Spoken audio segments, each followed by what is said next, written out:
விளைபொருட்களுக்கு குறைந்தபட்ச ஆதார விலைக்கு சட்டம் இயற்ற வேண்டும் என்பது உள்ளிட்ட பல்வேறு கோரிக்கைகளை வலியுறுத்தி பஞ்சாப், ஹரியானா எல்லையில் போராட்டத்தில் ஈடுபட்டுள்ள விவசாயிகள் தங்களது அடுத்த கட்ட நடவடிக்கை குறித்து பிப்ரவரி 29ஆம் தேதி முடிவு செய்யப்படும் என தெரிவித்தனர்.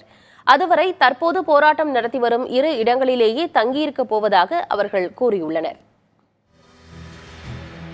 பஞ்சாப், ஹரியானா எல்லையில் பல்வேறு கோரிக்கைகளை வலியுறுத்தி போராட்டம் நடத்தி வரும் விவசாயிகளுடன் மத்திய அரசு நடத்திய பேச்சுவார்த்தை தோல்வியடைந்த நிலையில் 5ஆம் கட்ட பேச்சுவார்த்தைக்கு அரசு அழைப்பு விடுத்துள்ளது. இந்த நிலையில் தங்களது அடுத்த கட்ட நகர்வு குறித்து வரும் 29ஆம் தேதி முடிவு செய்யப்படும் என விவசாயிகளின் தலைவர் சர்வன் சிங் பந்தேர் தெரிவித்தார். இதற்கான முடிவு போராட்டத்தை முன்னின்று நடத்தி வரும் சம்யுக்தா கிசான் மோர்ச்சா அமைப்பும் கிசான் மஸ்தூர் மோர்ச்சா அமைப்பும் நடத்திய ஆலோசனையின் போது எடுக்கப்பட்டது. இந்த இடைப்பட்ட நாட்களில் மெழுகு ஏந்தி பேரணி, விவசாயிகள் பிரச்சினைகள் குறித்த மாநாடு, உலக வர்த்தக அமைப்பு மற்றும் மத்திய அரசின் உருவ பொம்மை எரிப்பு போராட்டம் உள்ளிட்டவை நடத்தப்படும் என அறிவிக்கப்பட்டிருக்கிறது.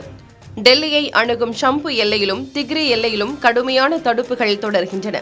இரும்பு வேலிகள், ஆணிகள் பதிக்கப்பட்ட சாலைகள், மண் நிரப்பப்பட்ட வாகனங்கள், கான்கிரீட் வேலிகளோடு பாதுகாப்பு படை வீரர்கள் குவிக்கப்பட்டுள்ளனர். டெல்லியிலிருந்து சுமார் 200 கிலோமீட்டர் தொலைவிலேயே தடுப்புகள் அமைக்கப்பட்டு விவசாயிகள் தடுக்கப்பட்டுள்ளனர். ஷம்பு எல்லையில் விவசாயிகள் தங்கள் டிராக்டர்களுடன் முகாமிட்டுள்ளனர்.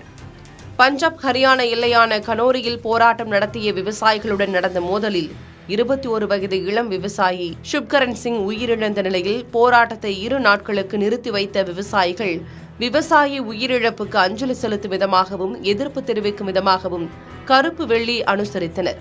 இறந்த விவசாயியின் குடும்பத்துக்கு 1 கோடி ரூபாய் நிவாரண நிதியாக பஞ்சாப் அரசு அறிவித்துள்ளது. விவசாயியின் சகோதரிக்கு அரசு வேலை வழங்கவும் உத்தரவிட்டுள்ள பகவந்த் மான் அரசு விவசாயி உயிரிழப்புக்கு காரணமானவர்கள் மீது நடவடிக்கை எடுக்கப்படும் என்று கூறியுள்ளது. விவசாயி உயிரிழப்புக்கு காரணமானவர்கள் மீது முதல் தகவல் அறிக்கை பதியும் வரை அவரது உடலை தகனம் செய்ய போவதில்லை என்று விவசாய தலைவர்கள் அறிவித்துள்ளனர். இதற்கிடையே போராடும் விவசாயிகளுக்கு எதிரான தேசிய பாதுகாப்பு சட்ட நடவடிக்கையை கைவிடுவதாக ஹரியானா காவல்துறை தெரிவித்திருக்கிறது. சட்டம் ஒழுங்கை பாதுகாக்கவும் குற்ற நடவடிக்கைகளை தவிர்க்கவும் தேசிய பாதுகாப்பு சட்டத்தின் கீழ் விவசாய சங்கங்களின் பிரதிநிதிகள் மீது நடவடிக்கை எடுக்கப்படும் என்று முன்னதாக ஹரியானா காவல்துறை தெரிவித்திருந்தது.